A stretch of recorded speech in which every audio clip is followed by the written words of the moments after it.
Hi, I'm Letitia. I'm with the ultimate scary guy. Hi, Letitia. How are you? Hi, I'm good, thanks. So, scary guy is your name. How did you get that? Well, I was given the name in 1996 in Tucson, Arizona, by a competitive tattoo artist or tattoo shop, and the guy didn't even know the guy. He just ran a full-page ad about me in the newspaper, and of course, I couldn't figure out why he would call me the name. But that's when I was forced to look at who I was, and I realized I wasn't a good guy. I kept calling myself a good guy my whole life. So the name kind of fit, and I made a decision to make my life different, but I took on the name The Scary Guy because it represented who I was and how I lived my life. How did you get to be a motivator speaker, like with the topic you deal with? How did you get into that?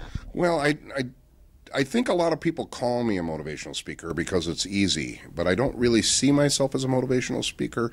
I see myself more like a human being like everybody else with a story and a mission, and I guess it's motivational. I mean, I'm really out to help people do different, and I got some serious programs about how to go about making it different for them. And so it's more educational, more training, and I call it edutainment. I call myself a comedian with a serious message.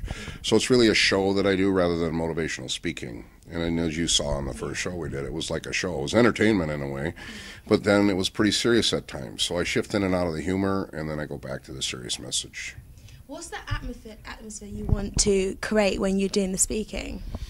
Well, I think the atmosphere that is created, believe it or not, is a sense of awareness. I mean, people are in shock, they're in awe, there's a little bit of doubt, there's a lot of fear, and I think that's what they bring to the table anyway. So what I do when I walk in the room and start my program is I allow them to have those emotions out front, and they share them and they show them, and you can feel them in the room, and that's a good start because now everybody starts getting in touch with who they are.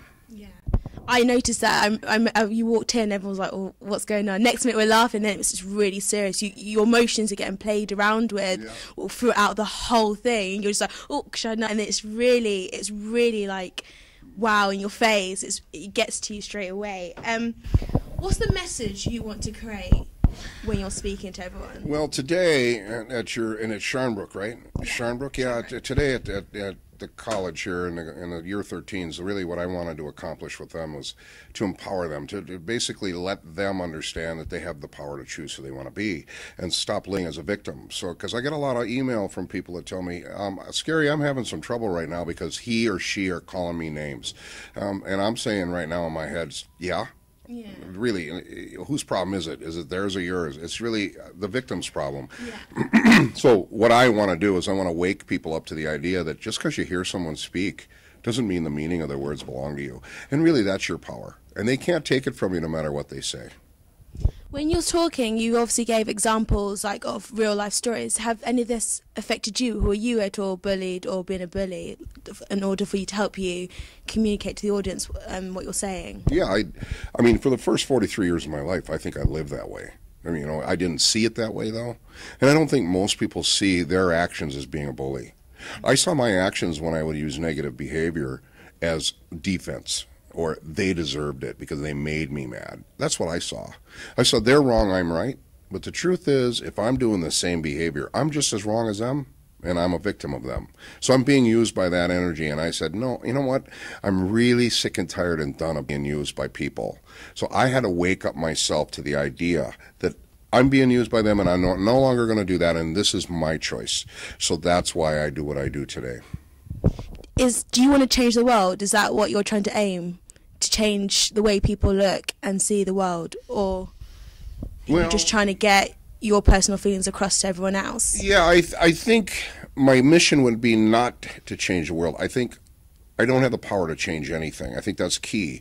I do have the power to open doors. And you have the same power, Letitia. You and everybody in your school has the same amount of power I do.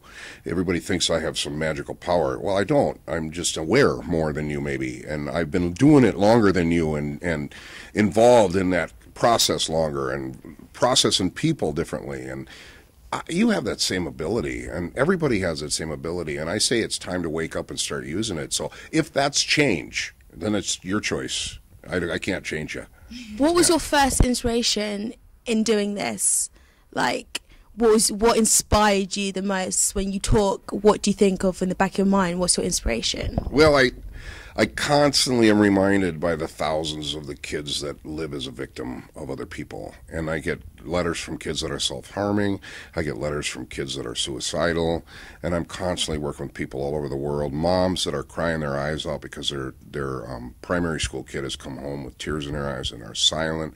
They're disconnected. They're depressed. And I get thousands of letters like that. And so every day I wake up and I go, I got to wake up one person a day so they don't have to live like that anymore. And that's really my mission, is just one a day. If I get one a day, I think we got more than one. Yeah, you know what? But I can't be the judge of that. It's really up to them. I don't have the power to make them anything. They have to decide for themselves. There'll be a lot of people in your school in year 13 that will get it today. And then there will be a few that just won't get it, or they choose not to. It's too scary to make that change now, but they may make it later. Oh, thank you so much for joining Come to School and joining me and everyone else and being a great inspiration. Thank you so much. You're beautiful. Keep up the good work, and I expect to see you on TV soon. Of course. Thank you. Bye.